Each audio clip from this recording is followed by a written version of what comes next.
വർഷത്തിൽ 15 ദിവസം അസുഖം ബാധിക്കുന്ന പുരി ജഗന്നാഥ ഭഗവാന്റെ കഥ അറിയാമോ? മാധവദാസ് എന്നൊരു വ്യക്തി ജീവിച്ചിരുന്നു. ജഗന്നാഥ ഭഗവാന്റെ വലിയൊരു ഭക്തനായിരുന്നു അദ്ദേഹം.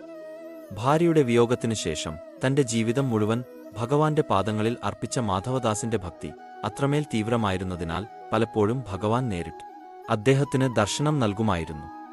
ഒരു ദിവസം മാധവദാസ് കഠിനമായ രോഗബാധിതനായി ശരീരം തളർന്നെങ്കിലും ഭഗവാന്റെ നാമം ജപിക്കുന്നത് അദ്ദേഹം നിർത്തിയില്ല. വേദനയിലും ഭഗവാനെ സ്മരിച്ച് അയാൾ സഹനത്തോടെ കഴിഞ്ഞുകൂടി.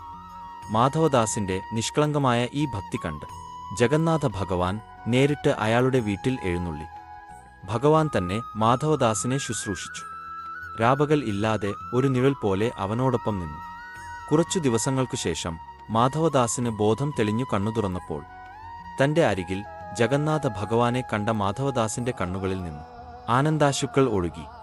അദ്ദേഹം ചോദിച്ചു, പ്രഭു, അങ്ങ് ത്രിലോകനാഥൻ അല്ലേ?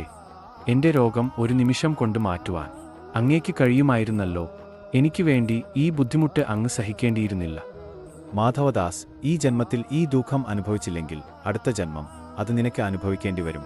എന്നാൽ ഞാൻ അത് ഒരിക്കലും ആഗ്രഹിക്കുന്നില്ല. നിനക്ക് ഇനിയും 15 ദിവസത്തെ ദുഃഖം അനുഭവിക്കേണ്ടതുണ്ട്. ആ ബാക്കിയുള്ള ദുഃഖം ഞാൻ തന്നെ ഏറ്റെടുക്കുന്നു. അങ്ങനെ മാധവദാസിന് സൗഖ്യം നൽകി ഭഗവാൻ സ്വയം ആ രോഗം ഏറ്റെടുത്തു. അതുകൊണ്ടാണ് ഇന്നും ജഗന്നാഥ ഭഗവാൻ ഓരോ വർഷവും 15 ദിവസം അസുഖം അനുഭവിക്കുന്നത്. ഈ കാലഘട്ടം ഭഗവാന്റെ വിശ്രമത്തിനും ചികിത്സയ്ക്കും വേണ്ടിയുള്ള ദിവസങ്ങളായി ഭക്തർ വിശേഷമായി ആചരിക്കുന്നു.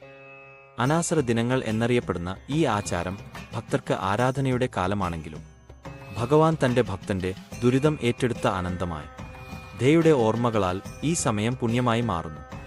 ഇന്ത്യയിലെ 4 പ്രധാന തീർത്ഥാടന കേന്ദ്രങ്ങളിൽ ഒന്നാണ് പുരി ജഗന്നാഥ ക്ഷേത്രം.